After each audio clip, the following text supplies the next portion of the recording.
Hey friends, Brian Davis Races, and you can too. Today I'm going to drop a few tips on how to improve or be safer when we're out doing solo rides, because this is what we're all going to be doing right now, is solo rides.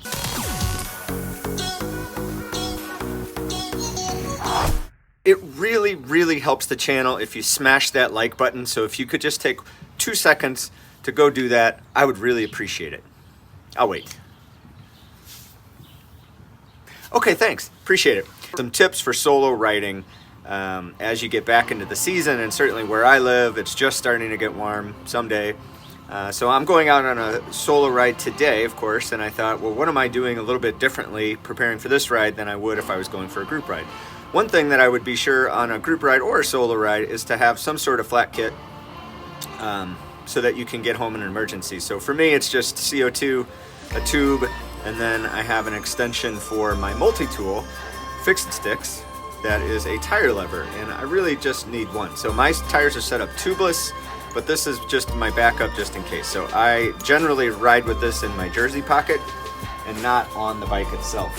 Speaking of tools, I have my fixed sticks bracket, which is a really handy little piece of kit. Now, if you're new to the channel, maybe you don't know this, but I am the person who invented fixed sticks, so I appreciate the support if you go buy these.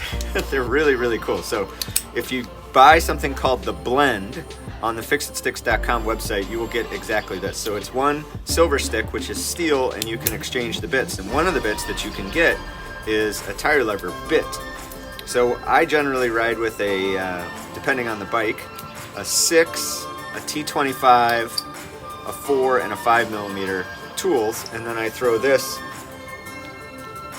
lever on my little backpack kit like that, and the tools go right in this little bracket that fits under any water bottle cage. So these are zip water bottle cages, but you can use any water bottle cage you want, and then the bracket slips right under that. You screw it in, your tools are always right there and accessible. Okay, so that's it for that. Now let's talk about another tip, is to increase your visibility. So if you're going to be by yourself riding, you're not going to be with a big old group of people, so you should do a little bit more to try to stand out. So I love these things. Are pretty new. I just picked them up at the local bike shop.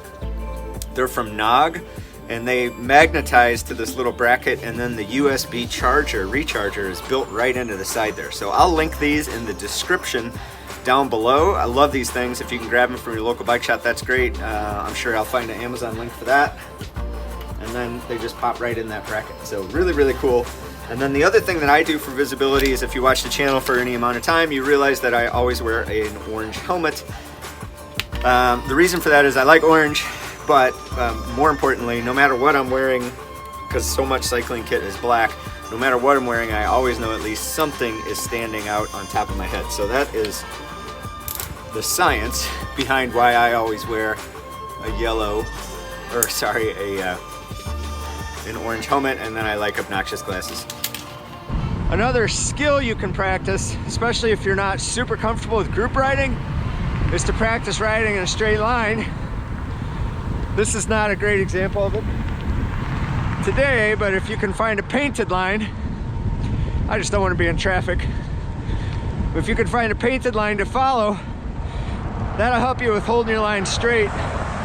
So when you do get out on those group rides, you're not going to be so twitchy. And if you're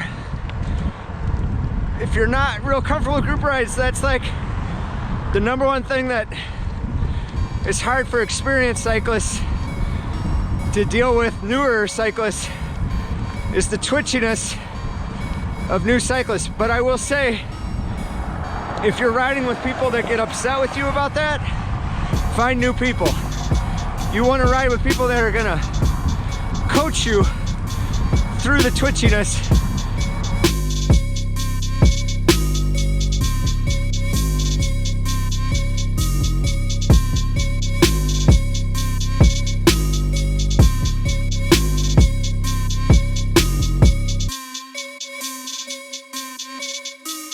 So it's hard to stay focused.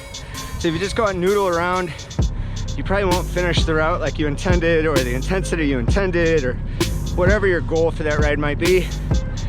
So I'd encourage you to stick with some sort of program, whether that's Trainer Road, even just one workout, you know, just an interval workout, tape it to your top tube. It just keeps you focused. If you don't have that, another tip is to play minivan intervals. I did a video on that a while ago, but essentially every time a minivan passes you, you start sprinting and then recuperate.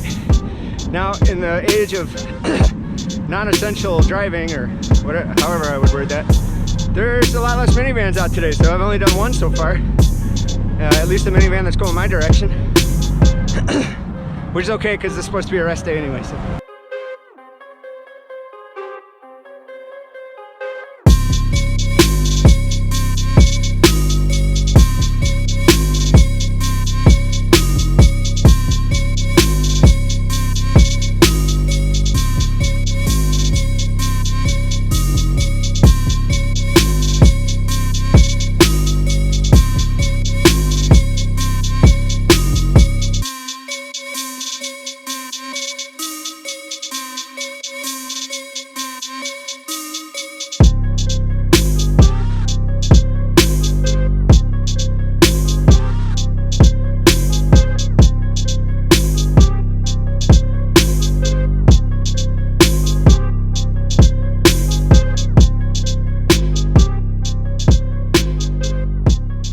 Take a cross bike, gravel bike out on the road, and then you can do some mixed surface riding.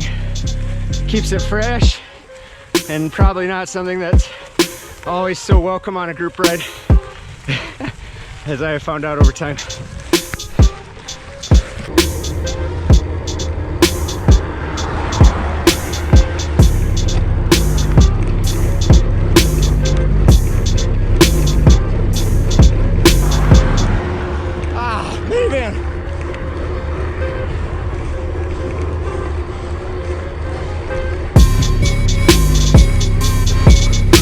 My fit of rage for Garmin, I eBayed my Garmin 1000, sold right away. I ordered a Wahoo Roam, but it's not here yet, so la-di-da-di-da. I don't have a computer, so I'm tracking my ride on the Strava iPhone app,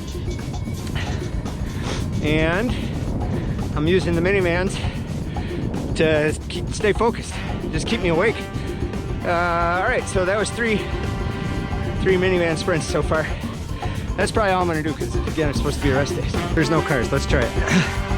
So I'm gonna look right at my front tire, and we'll see how much I waver on my line. Keep in mind, I've been riding for quite a while. All right, now I'm gonna look about 8, 10, 12 feet up.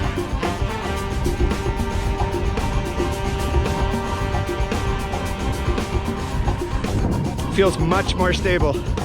Last tip, controversial, is to use, I like this guy. Hello. I have bonfires and beers, I like that. Let's say hi to that guy. He has yet to give me a beer though. Oh, headphones. Now I use the Trex Air bone conduction headphones, which I've done a review on. They're fantastic because they don't go in your ear. Let's see if you, but they don't go in your ear, so you can still hear some things around you. Yeah, got nice sound. Love it. Sun, no cars out here. Heck yeah. All right, time to go back home for cocktail hour. The wife and I have been having cocktail hour for quarantine. Definitely makes the 5 o'clock hour more fun. We look up a goofy recipe, see if we can kind of hobble it together based on what we have in the house, and have a cocktail. It's quite lovely. Yesterday we had a Paloma. A Paloma. It's like a margarita, except not. It's really good. Well, how about just a few minutes of me riding in this area? Maybe not minutes, but I'll play some music, watch the road go by. It's kind of hypnotizing. All the brown. It's kind of pretty in its own way. You can watch, you could count Busch Light cans on the side of the road.